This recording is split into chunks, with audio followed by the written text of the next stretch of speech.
Without further ado, Pedro Lerma. Thank you. Good morning, everybody. Did more of you need to get your bad portrait thing? It was really cool. Thanks for being here. So I'm going to talk about trust in an era of distrust. And we're at a weird time. I don't think I have to tell you. Less than a week ago, we all saw a former president of the United States almost assassinated. And within minutes, we heard conspiracy theories, misinformation, disinformation, and flat-out lies being spread as truth. And it's a weird thing. So last night, this morning, I got up and looked at some of the headlines, and there was a headline that talked about Donald Trump's speech last night and how many falsehoods were in his speech. And I hope you're all with me. We got to figure out a way for the media to quit using the phrase or the word falsehood. They're lies, and they should be called out as lies. And so it's on that backdrop that we exist today, and that trust and truth is in peril. In fact, in 2017, Kellyanne Conway coined the phrase alternative facts in an interview with Meet the Press. And so we've got to figure out how we get to one reality.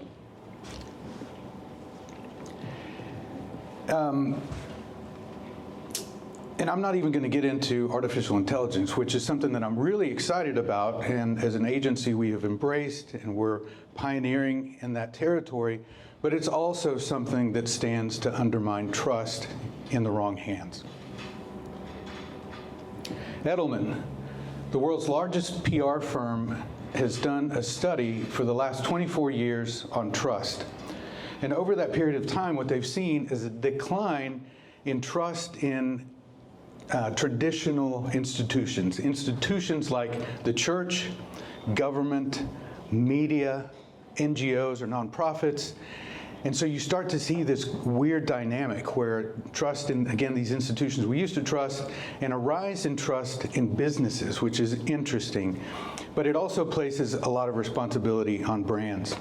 Edelman has also seen an increase in consumer expectations of how brands behave. They want brands to take positions on social issues, which today is more risky than ever. But for a brand that really understands its values and lives its values, understands its customer, operates with integrity, the consumer will reward those brands. In fact, Edelman has seen an increase in consumers willing to reward companies whose values align with their own. In other words, companies they trust.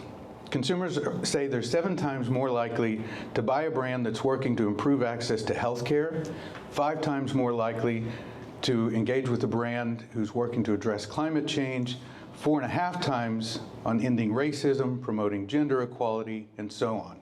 All of this places trust front and center for brands and for our agency. As many of you know, I was part of the Richards Group for 23 years. And in 2020, the agency had a crisis. And I don't think I'm exaggerating when I say it was an existential crisis. And at that moment, we were faced with the need to figure out how we might survive. In a matter of days, several of us decided that we had to trust in ourselves and in one another and branch out. In April of 2021, just 5 months later, I bought the 49% of the agency that belonged to Stan Richards, and we became independent. At that time, we were 40 people who believed that we could build something together, essentially a life raft. And it truly was sink or swim in that moment. We talked about it as having to learn to fly while we were building the plane. In those 23 years, I had built 2 divisions within the Richards Group. So I had learned some of what it would take to build a business, but there was a lot that I had to learn. So the Richards Group had provided us a lot of back office support and really a safety net that I never had to worry about. And so as we went out, there was a lot that we had to learn. Things like legal, setting up accounting systems, human resources, real estate, architecture, construction, and on and on. In the time since, we've had some brands that have placed their trust in us, and we don't take that for granted. In fact, I tell those clients often on the final pitch meeting, I say, look, I understand what it means to entrust your brand to an agency. A lot of times they're meeting agencies for the first time, and it's a big deal to put your trust in an agency, and I let them know what that means to us, that we don't take it for granted, and that we will work night and day to make sure that they never regret that decision. That's about trust. I should also mention that our roots are in multicultural. We started as a Hispanic agency, but when we became independent, we evolved into what we call today a cross-cultural agency built on the foundation of multiculturalism, which we think is more relevant today for brands than ever. Multiculturalism is influencing all part of life, all parts of culture, music, film, art, fashion, you name it. It's being led by multiculturalism, so brands need a partner with our kind of DNA to help them navigate the more multicultural future. And that includes what used to be called the general market.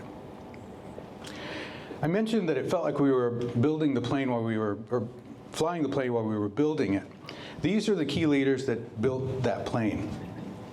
And one of the first things we did was we took ourselves through a branding exercise, exactly like what we would do for any one of our clients. And that was so that we could collectively define who we wanted to be, what we stood for. And in that process, we defined our vision as channeling creativity for good. And that means a lot of different things to us. As in my life before, as I was building Pedro Lerma as an example, a big part of who we were was about giving back. I'm really involved in the community, and that's really important to me. I'm on boards for the United Way, Catholic Charities. I was on the board for SMU Meadows School of Arts, Booker T. Washington High School for the Performing and Visual Arts, and I also have chaired for many years a gala, Hispanic gala, to raise money for St. Jude Children's Research Hospital. So that was just part of who Pedro Lerma was, because by extension, Pedro Lerma was also often supporting these organizations. And so that ethos was really important as we set out to define that vision of channeling creativity for good. But it means more than just giving back or supporting nonprofits. It means for any one of our clients, we need to do good by our clients. They have KPIs, they have metrics that they need to meet or exceed, and we need to be there to help them accomplish that. It also means that for any of the work that we put out into the world, we want, when someone encounters that work, for that work to, in one way or another, to enrich their lives. And it can be in as small a way as for Avocados from Mexico, as an example. If we can put a smile on your face with a message from Avocados from Mexico, we believe, even if for a moment, that enriches your life. If for the Salvation Army, we can get you to consider being more philanthropic, either with your time or with your treasure, we believe, again, that will enrich your life. For the Home Depot, another example, if we can offer you value or utility to have you consider taking on a home improvement project maybe that you've been thinking about, and because we've shown you a message that offers value, you can do that, we believe improving your home will enrich your life. And probably the biggest of those is with He Gets Us. If we can get somebody to stop what they're doing, consider their faith, consider walking in the example of someone like Jesus, we believe that will enrich your life. And so that's what it means to us. We really want, in general, through the work that we do, to leave the world better than we found it.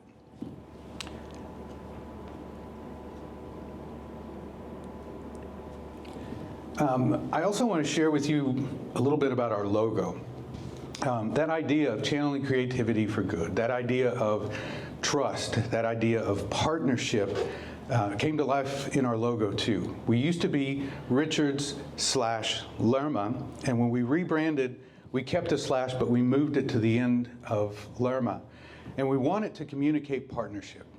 Partnership with our clients, of course, partnership with everybody that works here. I want everybody that works here to feel like their name goes up there. And you might have seen when you came in, we have our logo and we have a projector. And so when we have clients come in, their logo goes up there. We have organizations that we're partnering with, their logo goes up there. If it's somebody's birthday that works here, their name goes up there.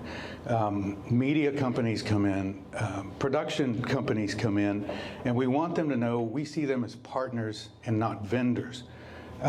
Those relationships, in those relationships, you have to nurture trust, and we feel like great work comes from trust more than it comes from transactions. We don't want to see anybody treat us as vendors, and we don't want to treat any of our partners as vendors.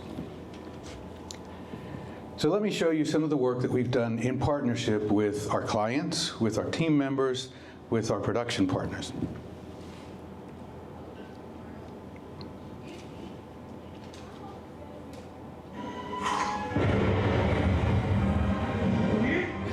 What's going on?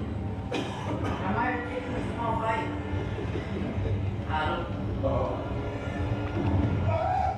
Oh, thank you. Hey, try this. Avocados from Mexico. They make everything better. Well, if it's not a perfect day, it's a big avocado. Rubbing it smooth, as always. Yo, I'm not. No, I doubt you. And it's fascinating news. Naked continues to be all the rage. It's an avocado. But it's also fun. You're right. Avocados from Mexico make everything better. Sweet liberty. Now that's a sort of subtraction.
She has an interstate battery. Hey, Gary. It's February, Carol. Just started, Gary. Woo! Interstate batteries, outrageously dependable. La primera vez que envías dinero por Western Union, te cubrimos el costo de la tarifa de envío, porque un envío logra mucho. Para Lucía significó los 2 libros y las 3 visitas a la tiendita. ¿Qué necesitó para terminar el poema de 4 páginas, por el que recibió 5 estrellas, lo que generó 6 cartas de admisión, que le dieron 7 carreras para escoger, donde logró 8 semestres impecables, hizo 9 amigos de por vida y llevó a 10 orgullosos familiares a su graduación?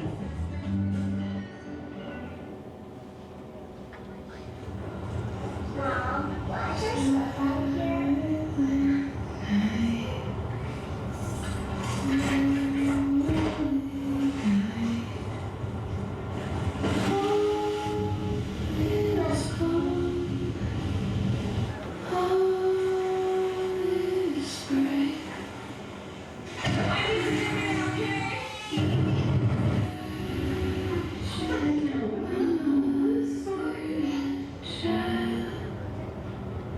Hey, can't stay here. Okay.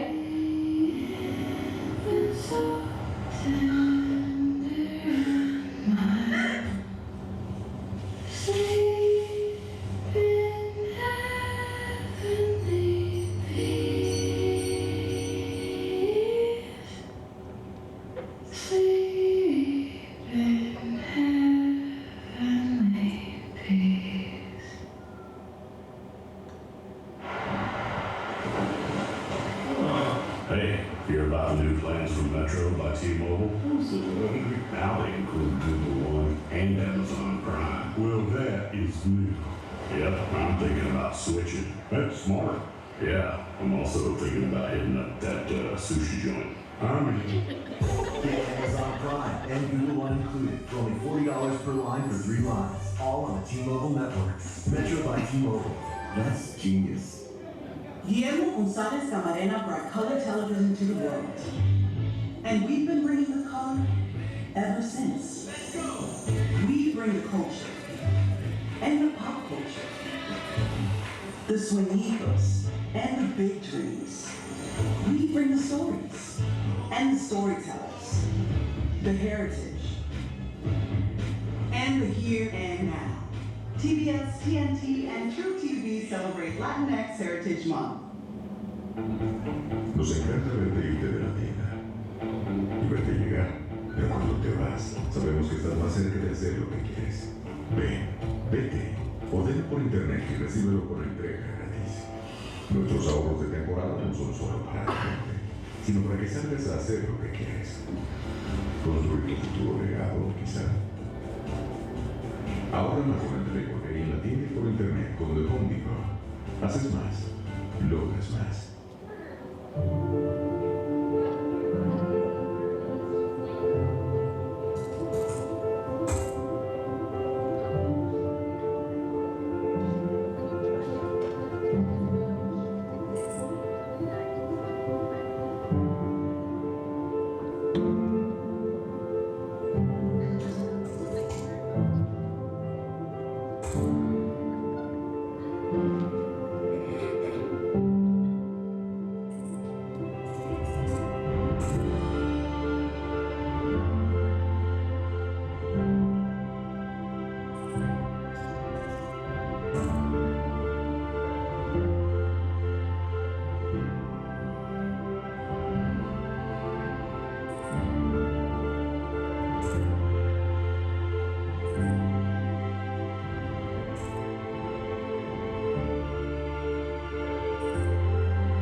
So that's some of the work.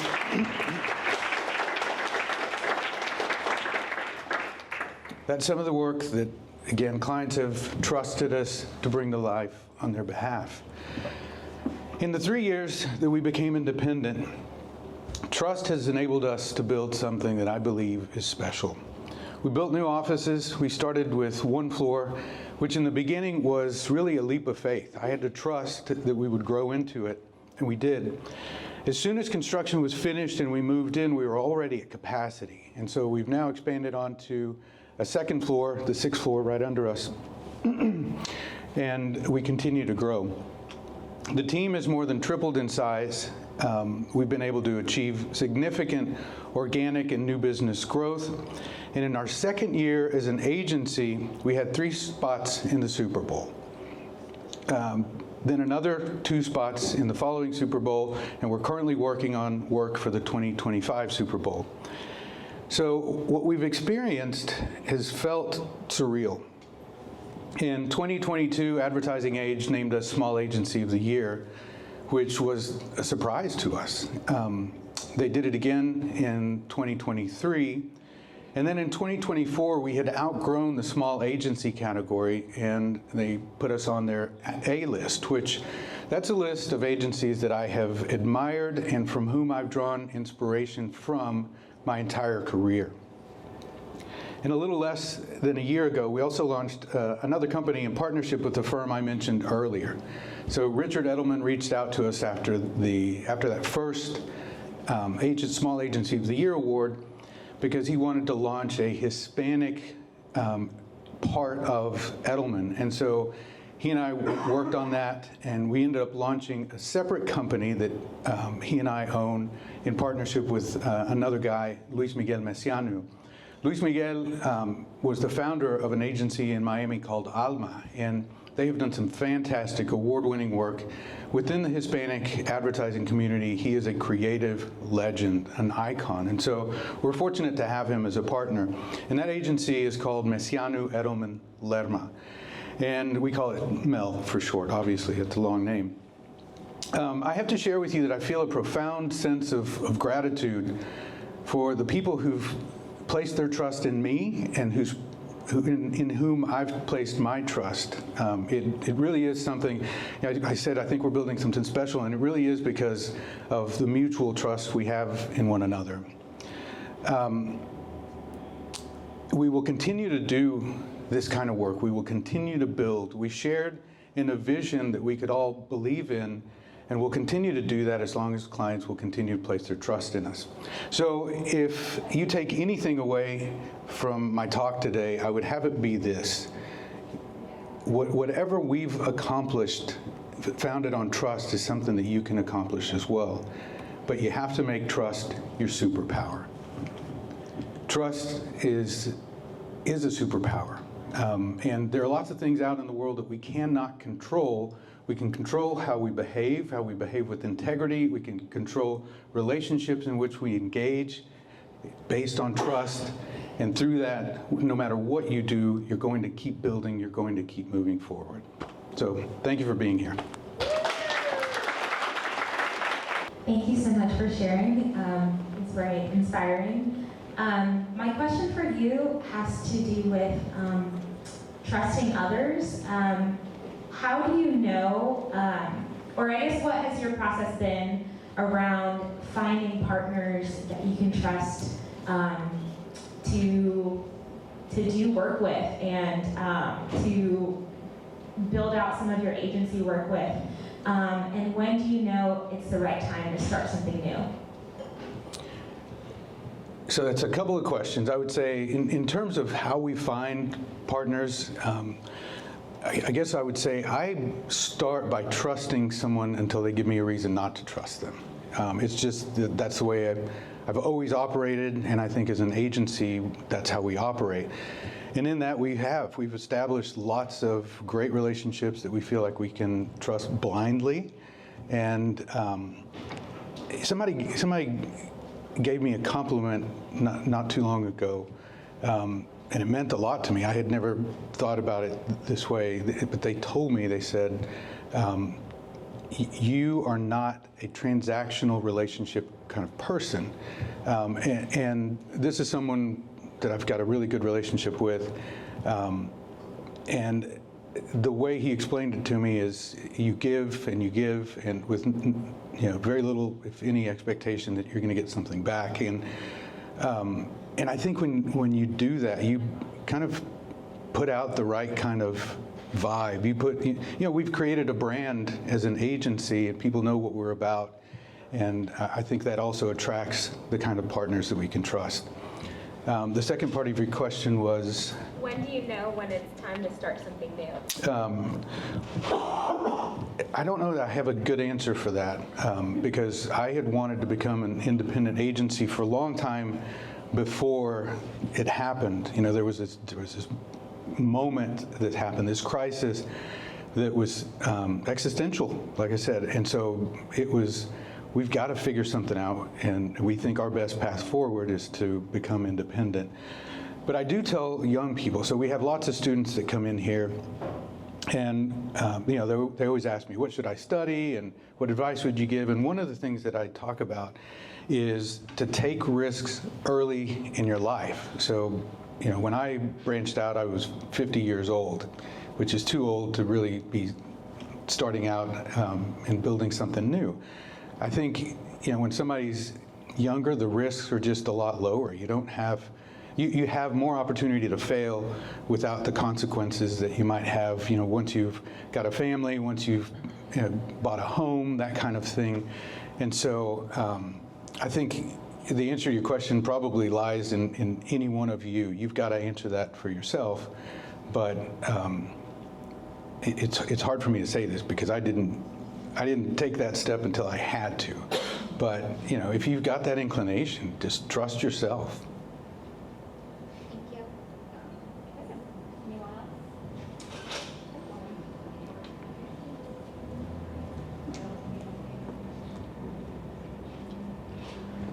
So this week, I think Sticker Mule made some interesting decisions on what they were going to post and email out, and it was pretty political.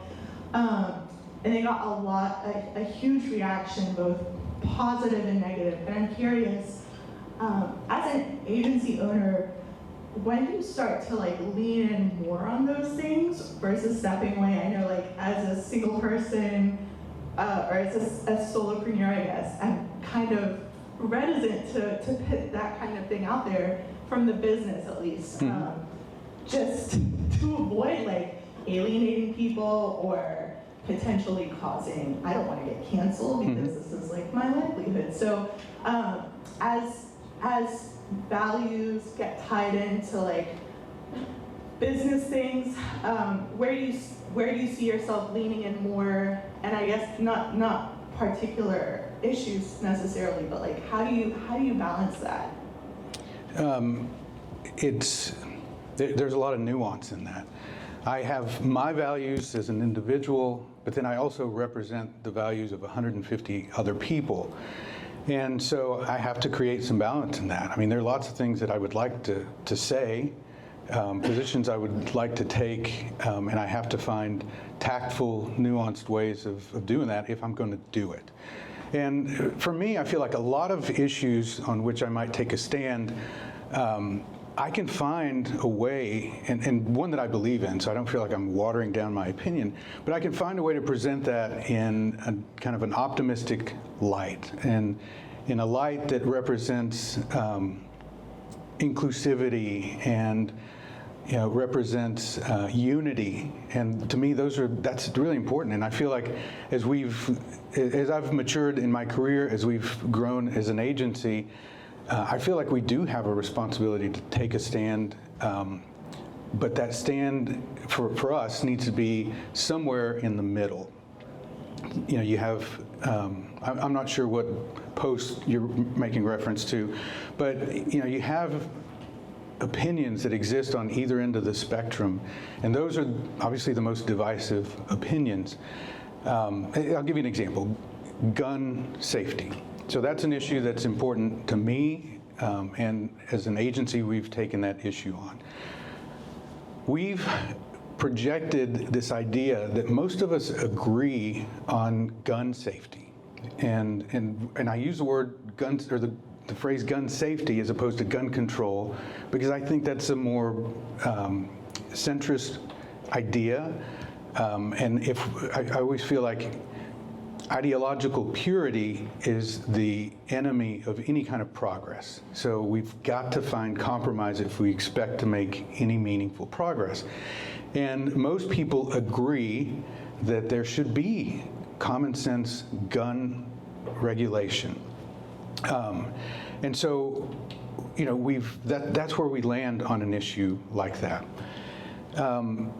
There are ways to communicate your position with, hopefully without alienating people or worse, right? You mentioned being canceled. It's a risky time to take positions, but we do, and we'll continue to do so when they align with our values.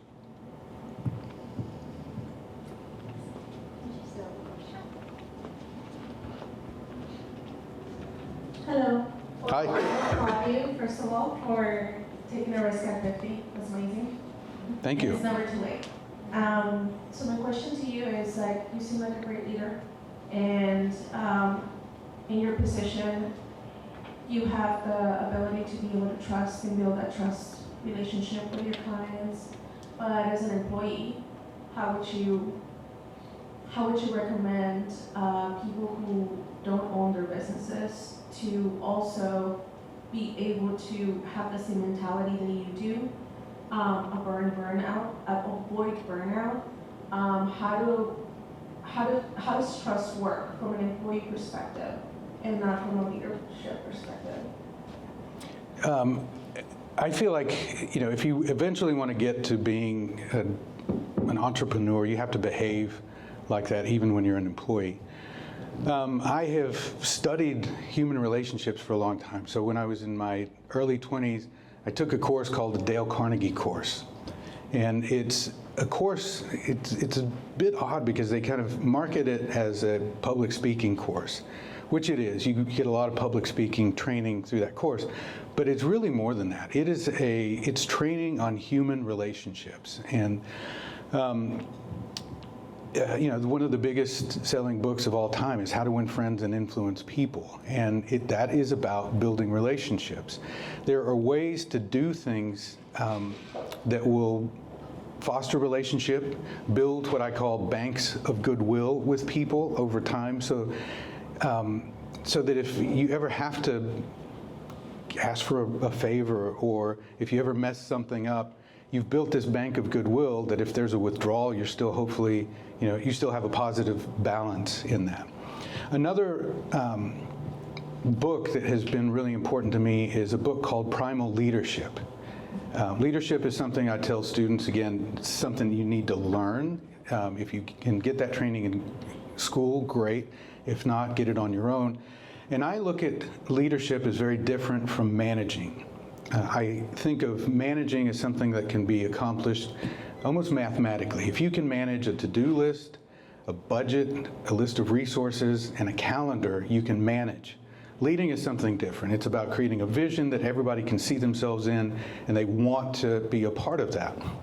And in Primal Leadership, they talk a lot about emotional intelligence. And they say great leaders have these 4 characteristics. And the first one is self-awareness. So I know what I'm good at, I know what I'm not good at. And you've got to be really honest with yourself about that, because we all have blind spots. And a lot of times if somebody says, Pedro, you're not really great at this, I might, because it's a blind spot, come up with all these reasons why that's the case. And it's not my fault, it's somebody else's fault. The client doesn't give us great direction, or the client doesn't give us enough budget, or whatever, right? And so you've got to be really honest with yourself in that kind of understanding yourself. The second is self-management. So now that I understand what I'm good at and what I'm not good at, I'm going to really work hard to make sure that I put myself in a position where I can shine and not where I'm going to fail. The third characteristic is social awareness. And like within the agency, it's everybody that you work with, but for us, it's also our clients. Clients are good at some things and not so good at other things. And it's our job to help compensate for the things that they're not good at. And so that last characteristic is relationship management. So self-awareness, self-management, social awareness, and relationship management. And relationship management is about understanding the strengths and weaknesses of the people around you and finding ways to work with them or put teams together where their skill sets are complementary. So if this person is not great at the billing or the accounting part of our business, but maybe great at the relationship part of our business, and this person has the inverse skill set, putting them together will help them win. And when you do that, you are advancing the whole, and that is really what leadership is about. And you don't have to be a business owner to practice those kinds of skills. I tell everybody I have become a lifelong student of leadership, and I happen to work in advertising. But if somebody told me that I needed to change careers and go build a railroad, I don't know how to do that. But I've learned a lot about leadership, and I believe I could figure it out, and I could put the right people together with the right skill set, and I could create a vision that they would want to be a part of and ultimately succeed. What was the name of the first book? How to Win Friends and Influence People, Dale Carnegie. Jimmy. What was the first song you played on your guitar? So in the spirit of trust and truth, I should tell you, we have all this stuff, but we're really not that good. It's a lot of fun, and we make a lot of noise, but we're not great. The first song might have been Smoke on the Water, which is what every guitar player learns, but I actually think it might have been a couple of others. I don't know if you remember the TV show, The A-Team. There's this part on there that it was easy, and I learned it. And the other one was the MTV theme. So there's something in there. You just want to hear me do that, right? Yes, thank you. That's a great end. Thank you so much, Pedro. Thanks, everybody.